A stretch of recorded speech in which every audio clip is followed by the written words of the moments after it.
Hello everyone, this is Amit and welcome to our channel study with Amit. So आज के इस video में हम एक बहुत इंपॉर्टेंट टॉपिक पर डिस्कस करने वाले हैं जो कि आप सबों के लिए बहुत इंपॉर्टेंट होने वाली है और ये बहुत जरूरतमंद चीज है।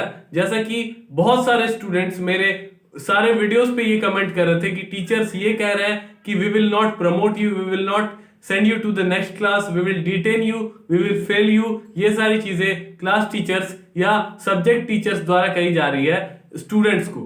सो इस चीज की सॉल्यूशन मैं इस वीडियो में बताने वाला हूं। सो हमारे साथ एंड तक बने रहें and if you are new to our channel then subscribe our channel and press the bell icon to get all the updates from this channel.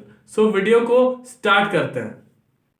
First of all, सबसे पहले जैसा कि स्टूडेंट्स को ये कहा जा रहा है कि आपको इसी क्लास में रख दिया जाएगा या आपको हम प्रमोट नहीं करेंगे, हम आपको प्रमोट नहीं करेंगे। This is said because teachers want that students should work hard and get good marks. Teachers ये चाहते हैं कि स्टूडेंट्स अच्छे से पढ़ाई करें और वे अच्छे मार्क्स स्कोर करें और प्रमोट हो जाए। ये चीज है first. Now the second thing, if we say that आपको ऐसे ही प्रमोट कर दिया जाएगा, you will not have to study, you will not have to do anything, just you will be promoted like this. So students कहीं ना कहीं ये चीज को फॉर ग्रांटेड ले लेंगे, they will take it for granted and they will not study, they will not bother about studies and for this teachers are saying that हम आपको फेल कर देंगे, नहीं तो आपको पढ़ाई करना होगा। That's very clear.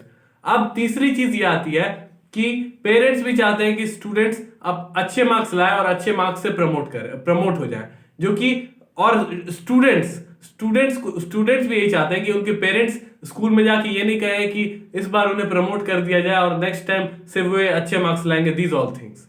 सो मेरा यहां पे ये कहना है कि आपको फेल नहीं किया जा सकता है। You can not be failed.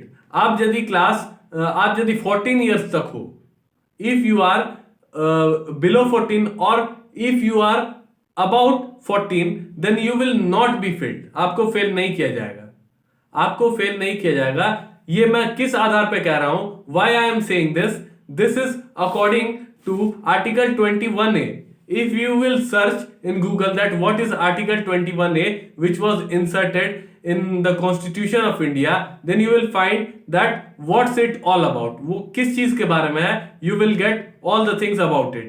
so ये चीज ये बताती है कि what is right to education, what is right to education, यानी कि जो right to education हमें स्टूडेंट्स को दी गई है वो उसकी इंप्लीमेंटेशन कहां पे होगी। तो उसकी इंप्लीमेंटेशन यहां होगी कि students those who are between 6 to 14 years of age, those who are between 6 to 14 years of age will not be failed in any class। यानी कि यदि 14 years लेते हैं तो it will be till class 8th।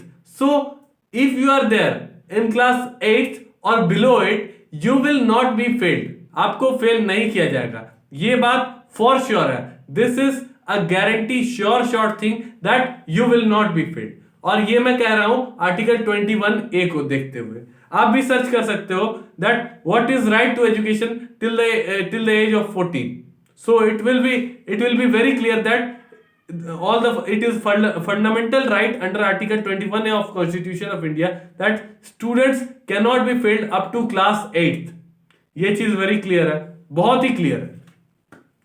Now this is the policy of government और ये bill pass हो चुकी है 2019 में और ये कॉन्स्टिट्यूशन का एक पार्ट है और ये इंप्लीमेंट भी हो रही है बहुत सारे जगहों पर। But if you do not know about it, आपको यदि इस चीज के बारे में पता नहीं है, then you will be in loss. That's very sure thing that आपको यदि पता ही नहीं है कि क्या चीज मिल रही है, what you will get, what all benefits you will get, so how can you achieve it.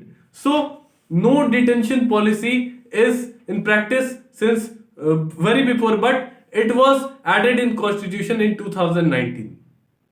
this is clear।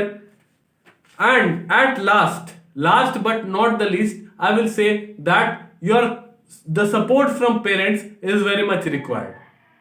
why I am saying this, that support from parents is very much required? This is because if your parents will support you, then only the teachers or the school will have to promote you, else if your parents are in the support of school, and if your parents want that you should be in the same class and you should study again in that class, then no one can stop the school from failing you. So this is very much clear that आपको पढ़ना होगा, आपको अच्छे marks लाने होंगे, and at last यदि आपके अच्छे मार्क्स नहीं आते हैं, then also if you are there in class 8th और below it, you will be promoted anyhow. Even you get, it does not bother only that how much marks you get. If you are not getting good marks, then also you will be promoted. So this was the thing. This was all about the right to education policy which is there in our Constitution of India. So this was the thing, this was the video. Hope that you will surely get benefit from it. So this was the thing. Thank you, have a good day, and Jai Hind.